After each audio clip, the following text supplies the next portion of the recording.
Assalamualaikum warahmatullahi wabarakatuh. Yang terhormat dosen penguji ujian kinerja PPG dalam jabatan Angkatan 4 tahun 2021. Perkenalkan, nama saya Lauhul Waroa. Saya guru SMA Negeri 1 Narmada, Kabupaten Lombok Barat, Nusa Tenggara Barat. Mahasiswa program studi biologi PPG dalam jabatan Angkatan 4 tahun 2021 di Universitas 11 Maret.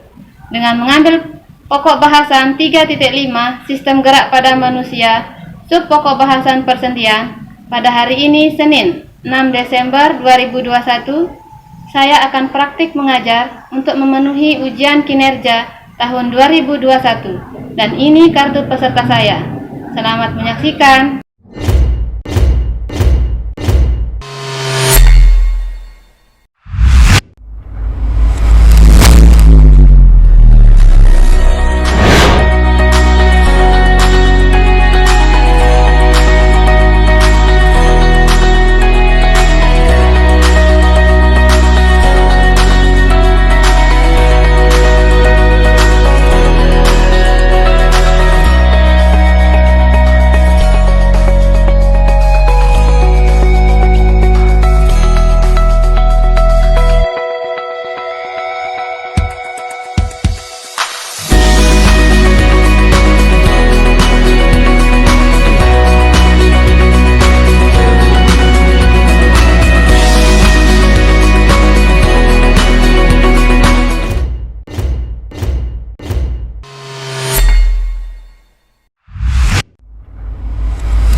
Sebelum mulai pelajaran pada pagi hari ini, marilah kita berdoa.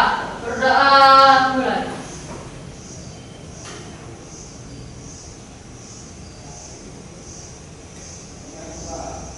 Doa sebentar. Ya, terima kasih Pak Kiha ya. Semuanya masuk hari ini? Ya. Berabsen dulu ya. Ya.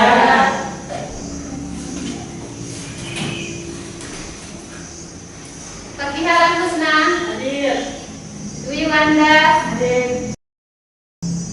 Elia Zahwa. Hadir Bu. Debbie Mutiarani. Hadir Bu. Erinda. Hadir Bu. Emma. Hadir Bu. Pegatun. Hadir Bu. Nila Eka. Hadir. Tasya Dwi. Hadir. Yulianisi. Hadir. Ya. Sudah hadir semua ya? Ya. Untuk menambah semangatnya ya, kita yel-yel ya. Jadi kalau guru bilang Indonesia anak Indonesia, kalian jawabnya pasti bisa. Yes, yes, yes ya. Ya, kita coba ya. Anak Indonesia Pasti bisa. Yes, yes, yes. ya. Jadi di pertemuan sebelumnya kita sudah belajar mengenai tulang ya. Jadi ada yang masih ingat apa saja itu tulang penyusun tengkorak? Ada yang ingat? Apa yang ada di kepala, di dada? Ingat. Apa saja? Coba. Frontal. Apa lagi?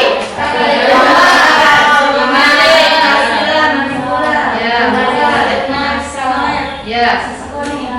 Ya, itu yang bagian kepala. Ada juga yang bagian dada, ada yang bagian gerak atas dan gerak bawah ya. Nah, berikutnya ini kita akan mempelajari tentang persendian ya, yaitu KD 3.5 ya.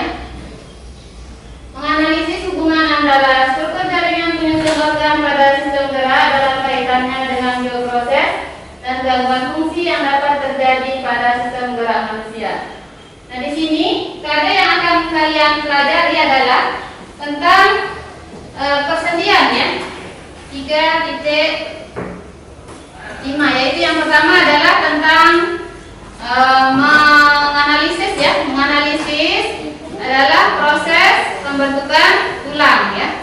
Yang kedua kalian akan mempelajari tentang persendian ya, persendian yang ada pada tulang-tulang kita ini dan gangguan-gangguan yang ada pada tulang ya. Itu tujuan pembelajarannya. Nah, di sini guru akan bagi kalian dalam kelompok ya. Nah, silakan dulu untuk berkumpul dengan kelompoknya masing-masing ya.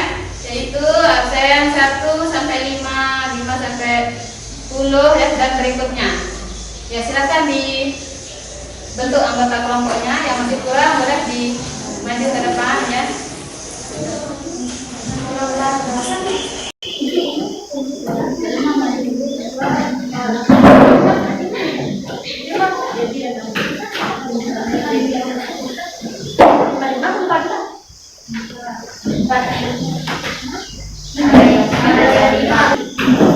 Ya, ini adalah tujuan pembelajaran yang akan kita capai ya. Ada 4 macam ya, yaitu mengetahui proses pembentukan tulang, membedakan tulang keras dan tulang rawan. Terus yang berikutnya adalah mengetahui persendian, macam-macam persendian pada tubuh kita, dan yang terakhir adalah gangguan pada kita.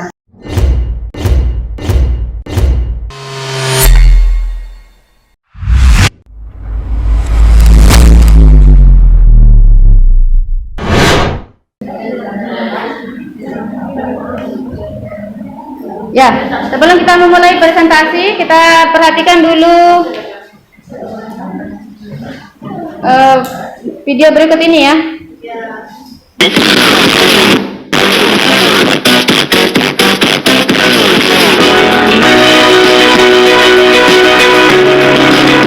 Impian kita akan penemuan teknologi futuristik terkadang membuat kita melupakan struktur paling maju dan kompleks di dunia. Tubuh manusia masih ada lautan pengetahuan yang masih belum diketahui tentang tubuh kita. Tetapi kemajuan besar dalam teknologi medis memberi kita banyak hal yang belum diputuskan dari sistem yang menakjubkan ini. Tubuh kita dibangun di sekitar kerangka yang sangat kuat namun fleksibel yang melindungi organ kita dan memberikan dukungan pada otot dan gerakan mereka. Ada 206 tulang dalam kerangka manusia dewasa, dengan tulang terbesar berada di kaki, dan sementara yang terkecil ditemukan di jari tangan dan kaki kita. Manusia sangat kuat, tetapi juga sangat ringan. Para ilmuwan telah menemukan bahwa mereka memiliki rasio kekuatan terhadap berat lebih tinggi daripada titanium atau bahan lain yang dikenal di bumi. Rahasia dari kekuatan cahaya ini adalah bahwa bagian dalam tulang kita terdiri dari kisi sel berdinding tipis yang terbuat dari kalsium dan fosfor. Komposisi tulang hidup memungkinkan mereka tidak hanya ringan dan kuat, tetapi juga fleksibel. Tulang rusuk kita dapat menekuk beberapa sentimeter ketika terkena dampak, sementara tulang kaki kita dapat mendukung hingga 1 ton penuh tekanan tanpa patah. Tetapi tulang kita memiliki fungsi khusus selain membawa tubuh kita dan melindungi organ kita di dalam tulang yang lebih besar. Sel-sel ini dapat menghasilkan sekitar 500 miliar sel darah per hari, menjaga sistem peredaran darah yang dipasok dengan sel-sel segar dalam sel-sel darurat. Bagian tubuh membutuhkan kalsium tambahan seperti dalam kasus patah tulang, maka tulang melepaskan jumlah yang dibutuhkan ke dalam aliran darah. Tetapi kualitas tulang yang benar-benar luar biasa adalah kemampuan mereka untuk beradaptasi dan kemampuan mereka untuk beradaptasi dengan aktivitas fisik individu, tergantung pada stres yang mereka terima di bagian tubuh tertentu. Seorang pelari akan mengembangkan tulang kaki yang sangat kuat, sementara seorang pemain tenis akan berkembang lebih besar di lengan, memegang raket, dan itu anatomi yang luar biasa bersinar terang di bintang-bintang galaksi sains. Tulang manusia tersusun atas kranium, scapula, clavicula, humerus, radius, karpal, ulna, phalanx, metakarpal, rusuk, vertebrae, pelvis, femur, femur, patella, tibia, fibula, tarsal, dan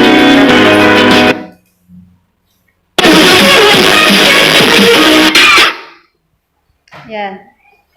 Jadi di sini dari video tersebut ya.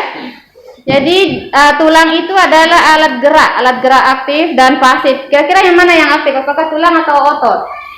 Alat gerak yang aktif yang mana? Tulang atau otot? Otot. Kalau yang pasif? Tulang. Ya. Jadi yang digerakkan itu adalah yang pasif. Ya. Pada tulang. Sudah dibagi yang pada kelompoknya? Bagi ini yang akan kalian diskusikan ya. Waktunya 10 menit untuk berdiskusi kelompok ya. Ini bisa menghadap ke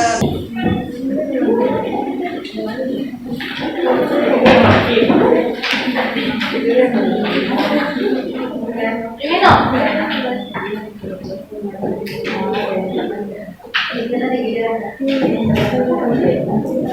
Coba pasti dong.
Sudah ya? Sudah selesai diskusinya? Sudah, Bu Guru. Ya, nanti kita akan melakukan presentasi dan akan ditanggapi oleh teman kalian ya, dalam kelompok yang lain ya. Ya. Untuk yang nomor 1. Nah, sekarang kita masuk menuju ke presentasi ya. Masuk ke kelompok 1, silakan maju untuk mempresentasikan proses pembentukan tulang ya. Ya, silakan dijelaskan.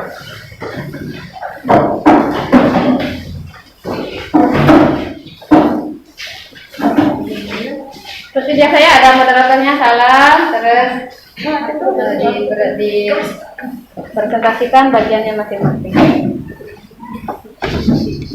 Berdiri dong. Berdiri apa dulu?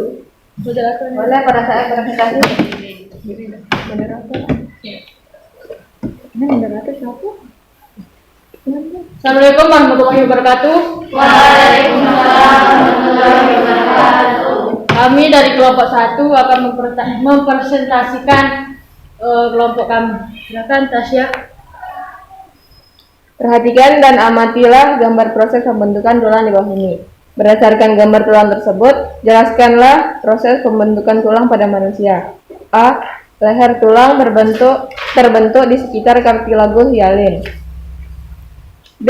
Kartilago di tengah diafisis mengalami kalsifikasi. C. Tulang kepon mulai terbentuk. D. Diafisis memanjang dan terbentuk rongga mandula bersama dengan osifikasi. Dan yang terakhir E. Epifisis mengalami osifikasi. Sisa-sisa kartilago hialin hanya ada di lempeng epifisis dan persendian. Sekian presentasi dari kelompok kami. Kalau ada salah kata mohon dimaklumkan. Sekian, terima kasih. Assalamualaikum warahmatullahi wabarakatuh. Ya, untuk yang sebelumnya yang mau bertanya dipersilakan bertanya. Ada yang mau bertanya? Ya. Nanya, Kalau ada yang mau bertanya silahkan. Duduk dulu yang sebelum. Ditulis pertanyaannya ya.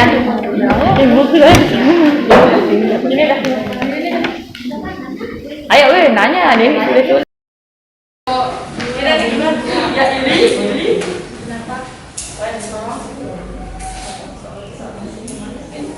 Pertanyaannya, apakah pembentukan tulang tersebut terjadi juga pada tulang rawan dan keras? Ya, bisa didiskusikan dulu ya jawabannya ya. Didiskusikan dulu apakah proses pembentukan tulang itu terjadi pada tulang keras dan tulang rawan ya. Jadi didiskusikan dulu sama ya.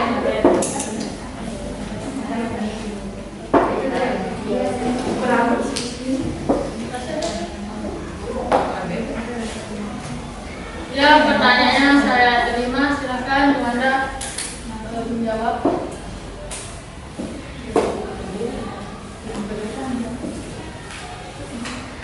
Ya, terjadi pada semua jenis tulang, dimulai sejak di dalam kandungan hingga masa remaja. Pria maks usia 25, wanita usia 20 tahun.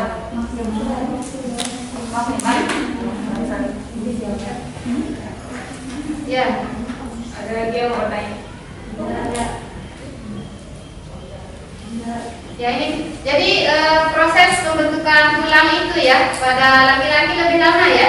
Jadi pada sampai dia mencapai usia 25 tahun. Kalau yang wanita lebih cepat selesainya, yaitu maksimal usia 20 tahun. Ada juga yang lebih muda lagi usianya, terhenti pertumbuhannya ya. Jadi pada pembentukan tulang pada laki-laki lebih lama ya, sehingga waktu untuk dia tumbuh lebih banyak pada laki-laki daripada wanita. Di sini perhatikan untuk osifikasi endokondrial ya. Osifikasi endokondrial. Osifikasi endokondrial terjadi di tulang panjang dan tulang pendek. Osifikasi ini biasanya terjadi pada tulang pipa. Peristiwa osifikasi endokondrial terjadi secara bertahap. Peristiwa ini terbagi menjadi dua tahap. Tahap yang pertama, tulang rawan hialin mengalami hipertrofi kondrosit. Hipertrofi kondrosit merupakan keadaan tulang yang memiliki kondrosit sangat tinggi atau dapat disebut dengan kondrosit yang sangat banyak. Setelah itu, sel-sel tulang rawan hialin mengalami kematian sehingga menghasilkan lakuna-lakuna atau yang biasa kita sebut dengan lubang yang lebih meluas. Perluasan lakuna-lakuna diikuti dengan kerusakan matrik dari tulang rawan. Kematian ini diakibatkan karena tidak ada suplai makanan atau nutrisi ke dalam matrik dari tulang rawan. Suatu saat tulang rawan hialin akan hadir dan terbentuk kapiler. Kapiler dari pembuluh darah membawa osteoblast. Osteoblast akan meninggalkan kapiler yang berada di matrik tulang rawan hialin. Osteoblast berdiferensiasi menjadi osteosit dengan mensintesis matriknya sendiri dan telah mengalami kalsifikasi. Pertumbuhan tersebut melibatkan banyak osteoblast. Hal tersebut menyebabkan terjadinya gangguan transport nutrisi bagi sel-sel kondrosit. Karena suplai nutrisi untuk kondrosit tersendat, maka lama-kelamaan kondrosit akan mati dan runtuhnya matriks tulang rawan. Serta sebaliknya, pertumbuhan jaringan tulang semakin besar. Pertumbuhan tulang keras terus terjadi dengan bertambahnya osteosit dan matriks tulang keras yang semakin meluas. Akhirnya, di tempat tersebut tumbuh tulang keras dengan menyisakan tulang rawan hialin di sekitarnya. Biasanya tulang rawan hialin ini berada di sendi tubuh. Ya.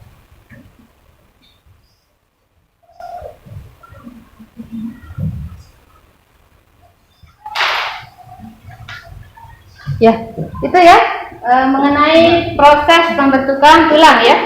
Ya, bisa ditutup untuk sesi tanya jawabnya ya.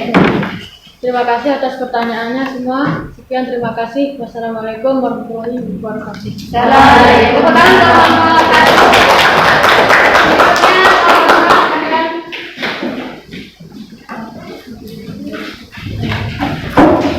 Bapak akan tentang apa? Tentang perbedaan tulang keras dan tulang rawan.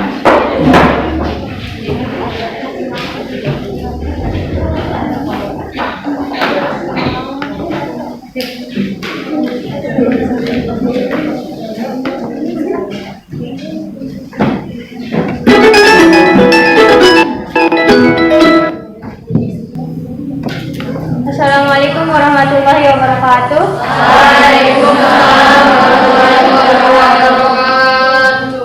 Kami dari kelompok 2 akan mempresentasikan hasil diskusi kelompok kami. Materi pertama akan dibacakan oleh teman kami, Raihanin Fitriani. Yang pertama, sendi geser. Cara kerja sendi ini bisa melakukan gerakan bergeser yang mendatar. Gerakannya terbatas dan ditandai permukaan yang halus dan saling menggeser. Letaknya pergelangan tangan dan pergelangan kaki. Yang kedua, ada sendi engsel. Sendi engsel bergerak seperti gerakan pintu yang dibuka tutup. Biasanya terletak di antara di siku dan lutut manusia. Yang ketiga, ada sendi peluru. Sendi ini bisa menggerakkan tulang ke segala arah. Bentuk sendinya adalah seperti bola dan soket. Biasanya sendi ini ada pada tulang lengan atas dan terhubung dengan tulang belakang, dan juga ada pada tulang pinggul dan tulang paha. Yang keempat, sendi plana. Sendi plana adalah sendi yang bisa bergerak ke kanan dan ke kiri, serta ke depan dan ke belakang. Letaknya pada sendi ujung jari. Silakan, ada yang ingin ditanyakan? Ya, silakan pertanyaan. Tulang tengkorak, kepala, termasuk sendi. Tulang tengkorak kepala termasuk sendi apa ya?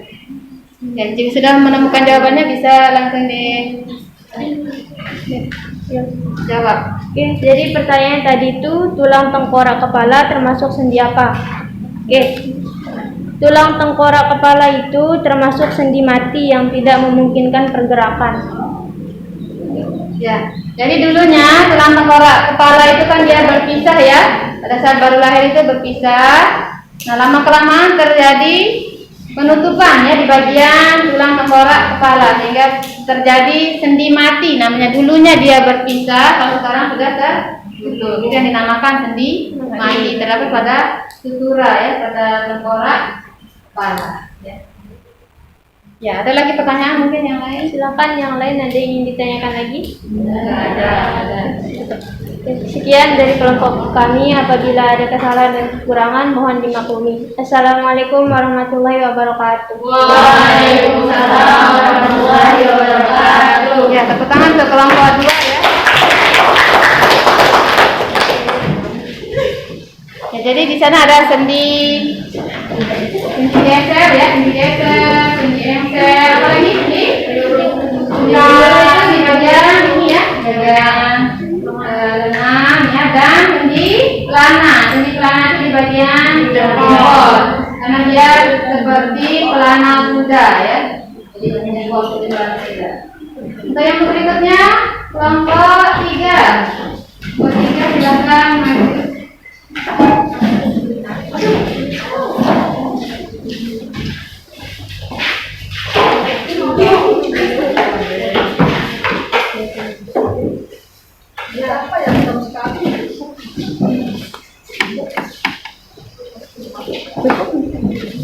ketiga akan membahas tentang perbedaan tulang rawan dan tulang keras. Assalamualaikum warahmatullahi wabarakatuh. Kami dari kelompok 3 akan mempresentasikan tentang perbedaan tulang rawan dan tulang keras berdasarkan jenisnya. Yang pertama akan dibahas oleh saya, Ririn Brianda Rizky. Satu, tersusun tulang rawan atau cartilago tersusun atas sel-sel tulang rawan atau kondrosit. Sedangkan tulang keras atau osteon tersusun atas tulang atau osteosit. Yang kedua, berdasarkan strukturnya, pada tulang rawan tidak berbentuk lingkaran dan tidak terdapat saluran Havers. Sedangkan pada tulang keras yaitu berbentuk lingkaran dan terdapat saluran Havers. Yang ketiga, berdasarkan matrik. Dalam tulang keras banyak mengandung zat perekat atau kolagen dan sedikit zat kapur atau kalsium karbonat dan kalsium fosfat. Dan dalam tulang rawan banyak mengandung zat kapur dan sedikit zat parasit. Yang keempat, bersifat lentur, elastis, tulang rawan bersifat keras. Dan yang kelima yaitu contoh tulang keras itu yaitu ujung tulang rusuk dan laring. Dan tulang rawan itu contohnya tulang paha dan tulang molar. Baik, itulah presentasi dari kelompok kami. Agar lebih maksimal, mungkin ada yang ingin ditanyakan dari kelompok lain? Silakan yang mau bertanya. Duduk. Silakan kelompok 4. Apa yang Sebutkan namanya. Perkenalkan, saya Emma Heltiana dari kelompok 4 ingin menanyakan sebutkan contoh tulang keras dan tulang rawan. Contohnya ya. Didiskusikan dulu di mana terdapatnya contoh tulang keras dan tulang rawan. Yang lain ada yang ingin bertanya? Kalau sudah menemukan jawabannya bisa menjawab. Baik, pertanyaan dari kelompok 4, Elma Heltiana akan dijawab oleh teman kami, Repa Nupalisti. Pertanyaannya tadi itu, sebutkan contoh tulang keras dan tulang rawan. Tulang keras terdapat pada seluruh rangka tubuh manusia, sedangkan tulang rawan terdapat pada telinga, hidung, ruas tulang rusuk, dan persendian. Sudah jelas? Ya, berdiri. Mungkin ada pertanyaan lagi? Mungkin ada pertanyaan dari kelompok lain. Jadi tutup mungkin ya. Karena tidak ada pertanyaan lagi, kita tutup. Assalamualaikum warahmatullahi wabarakatuh. Kita kelompok 3. Kami kelompok 4 ya akan mempresentasikan tentang gangguan ya, gangguan pada persendian.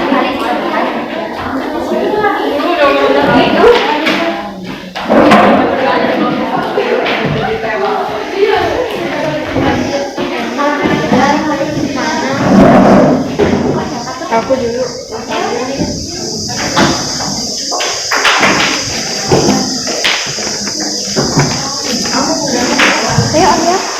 Assalamualaikum warahmatullahi wabarakatuh. Selamat pagi.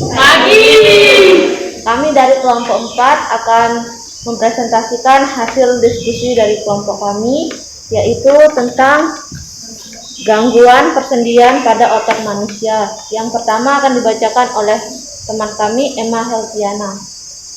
Baik, gangguan persendian pada otot manusia yang pertama yaitu keseleo.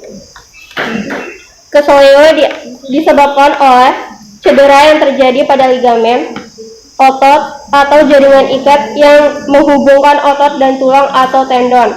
Kondisi ini umumnya terjadi pada area yang aktif bergerak, misalnya seperti pergelangan kaki atau belakang paha.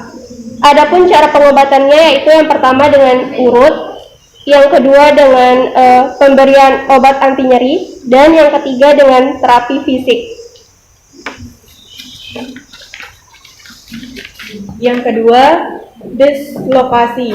Dislokasi adalah kondisi ketika tulang keluar atau bergeser dari posisi normalnya pada sendi. Semua persendian yang ada di tubuh dapat mengalami dislokasi, terutama saat terjadi benturan akibat kecelakaan, berkendara, atau jatuh ketika berolahraga. Adapun cara pengobatannya, pertama, obat pereda nyeri, kedua, perawatan medis, ketiga, mengompres, dan keempat, mengistirahatkan sendi. Yang ketiga, ankilosis, penyakit peradangan pada sendi yang terutama mengenai sendi tulang belakang. Penyakit ankylosis spondylitis bersifat kronik dan umumnya mengenai remaja atau dewasa muda. Penyakit ini penting untuk segera ditangani sedini mungkin karena dapat menyebabkan penurunan kualitas hidup akibat komplikasi yang mungkin terjadi seperti osteoporosis, patah tulang, infeksi paru-paru, penyakit jantung, dan gangguan ginjal. Pengobatannya bisa dilakukan secara satu, terapi fisik, olahraga, pemberian obat-obatan, dan pembedahan. Yang keempat, uraian sendi, peradangan atau inflamasi di dalam dan sekitar persendian tubuh. Adapun sendi adalah titik di mana dua atau lebih tulang berkumpul seperti pinggul atau lutut. Pengobatannya dibagi menjadi tiga. Yang pertama, kurangi berat badan, ubah pola makan, banyak mengkonsumsi antioksidan. Yang ketiga, rutin berolahraga. Sekian dari kelompok kami. Agar kita lebih memahami tentang persendian, gangguan persendian, apakah ada pertanyaan? Ya, Wanda. Saya Diwada Septiana dari kelompok 1 ingin bertanya, bagaimana cara mencegah keselio? Cara mencegah keselio yaitu pemanasan sebelum olahraga, rajin berolahraga, selalu berhati-hati ketika melakukan suatu aktivitas, pilih peralatan olahraga yang baik. Apakah sudah paham? Ya, itu ya. Jadi supaya tidak terjadi keselio ya, terus kita pemanasan sebelum berolahraga ya. Ibu. Ya, ada lagi pertanyaan mungkin dari Apakah ada pertanyaan lagi? Ada. Oke, sekian dari kelompok kami. Wassalamualaikum warahmatullahi wabarakatuh. Waalaikumsalam. Ya.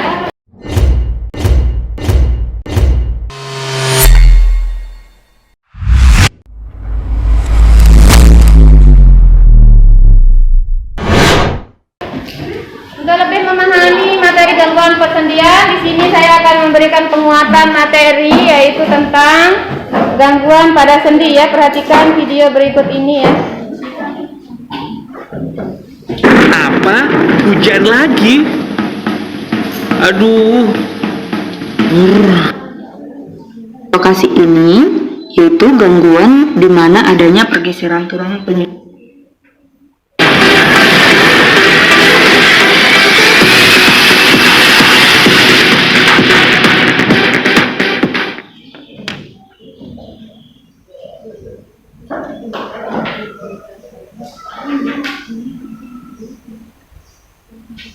Pada video kali ini kita akan membahas tentang gangguan sistem gerak.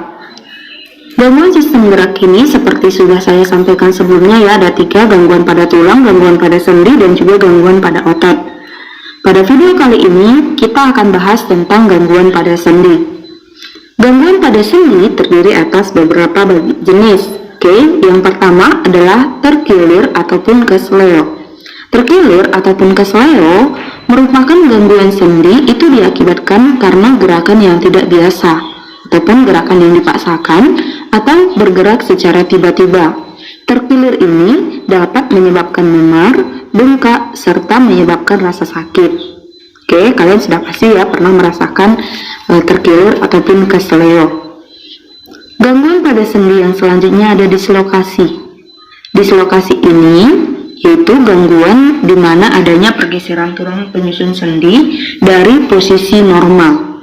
Oke, selanjutnya ada gangguan osteoartritis. Oke, osteoartritis ini adalah kerusakan dan keausan tulang rawan yang berfungsi sebagai bantalan pada sendi. Penyebab dari osteoartritis ini adalah karena penuaan, cedera, bisa juga karena kelemahan tulang ataupun penggunaan sendi yang terlalu berat. Oke. Yang keempat ada ankilosis.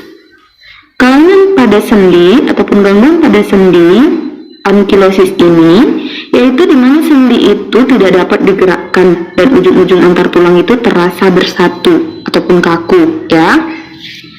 Selanjutnya ada gangguan urai sendi. Urai sendi ini yaitu selaput sendi itu robek, kemudian diikuti oleh terlepasnya ujung tulang sendi. Selanjutnya ada gangguan artritis. Artritis ini yaitu peradangan pada sendi yang disertai bengkak, kaku, keterbatasan bergerak, dan juga rasa sakit. Bentuk-bentuk dari artritis ini ada beberapa jenis, ya. Ada ini ya. Jadi kalian tadi sudah mempelajari sampai artritis ya. Artritis itu terjadi kaku-kaku pada sendi ya. Ya. Jadi itu yang sudah kita pelajari ya. Jadi ada yang bisa menyimpulkan dari yang sudah kita pelajari tadi yaitu tentang proses pembentukan tulang ya. Ada osifikasi ya. Osifikasi ada yang tahu usia berapa tadi? Pada laki-laki usianya 20 tahun ya. Pada wanita 20 tahun. Terus tadi tulang kera gimana tempat terdapatnya tulang kera? Terdapat di tulang kera ya. Tulang rawan ada di bagian-bagian tertentu seperti hidung ya. Lagi persendian ya. Jadi kalau makan tulang ayam itu ada di antara tulang yang satu dengan tulang yang lain seperti tulang muda itu ya. Itu adalah tulang rawan ya. Terus ada lagi tadi sendi, macam-macam sendi, ada sendi engsel ya, sendi geser, sendi pelana, sendi putar, sendi peluru ya. Dan yang terakhir ada gangguan pada sendi seperti apa tadi? Osteoartritis, sendi ya. Ada artritis juga ya.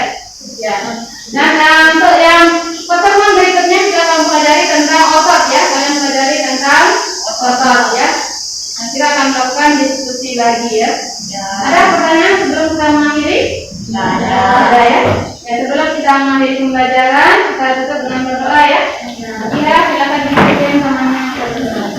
Sebelum mengakhiri pelajaran pada pagi hari ini, marilah kita berdoa. Berdoa mulai.